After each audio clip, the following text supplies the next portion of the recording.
So this is a 2018 Toyota CHR. The edition with all the features. They made a model that was loaded and a base model that has everything on it. The one thing I do not like about it is the puddle lights are projections of the word Toyota and CHR on the ground. And at night, unbeknownst to me, when I first bought the car, until the evening I opened the door and said, what the hell is that on the ground?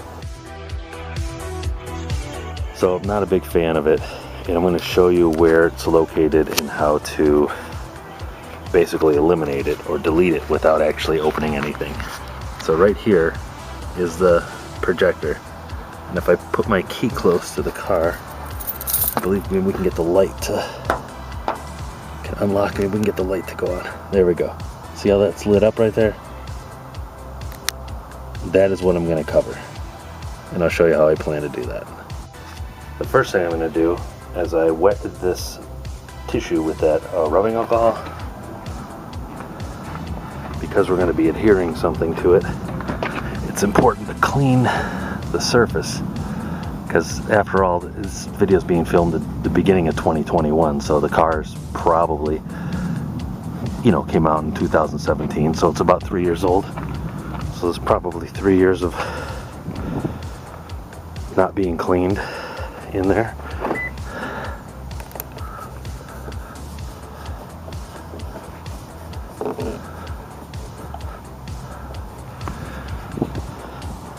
Now there's another video online that shows you how to dismantle the mirror and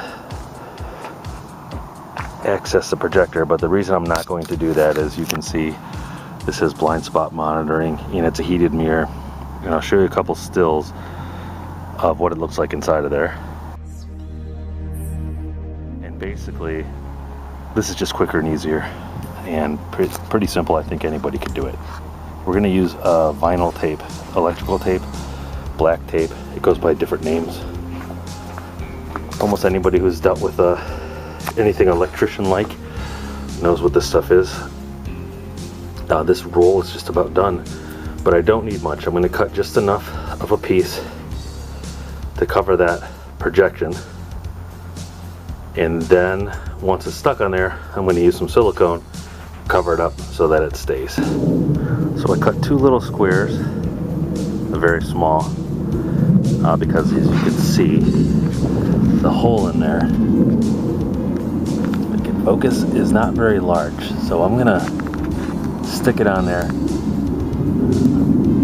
I really don't think I could show you with the camera in one hand. It's gonna take two, but I'll stick it on there and make sure that it does cover the light altogether. So I've stuck the tape on over the lens, and as you can see, there's no way you're going to be able to see the black on black, but when I hit the unlock button, I get the notification and a side marker, but this is no longer projecting. You cannot see that white light.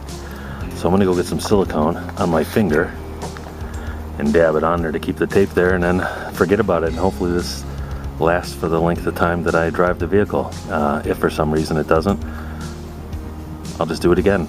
Or worst case scenario, I'll get some JB Weld on a Q-tip and just smear it in. It's a little more permanent, so I'm trying to just do the simplest, quickest way. And with vinyl tape, I don't have to worry if I got JB Weld and I didn't completely cover the light that it would shine through and I might have to go at it a second time.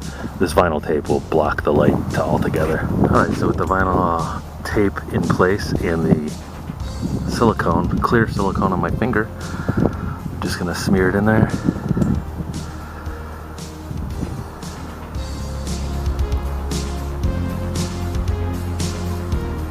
Should give me the coverage, and stick it in there so that the weather doesn't take it out. I'm going to do the same thing on the other side, and if you like the puddle lights and it's something that you want to keep in your car, that's great, but truthfully, I'm not much of a too many extra features guy, and to me it was just a little bit annoying. But yeah, that's it. That's a quick tip if you're interested in removing the puddle lights, or I should say not removing, but if you're interested in not having them project onto the ground. this is how I did it.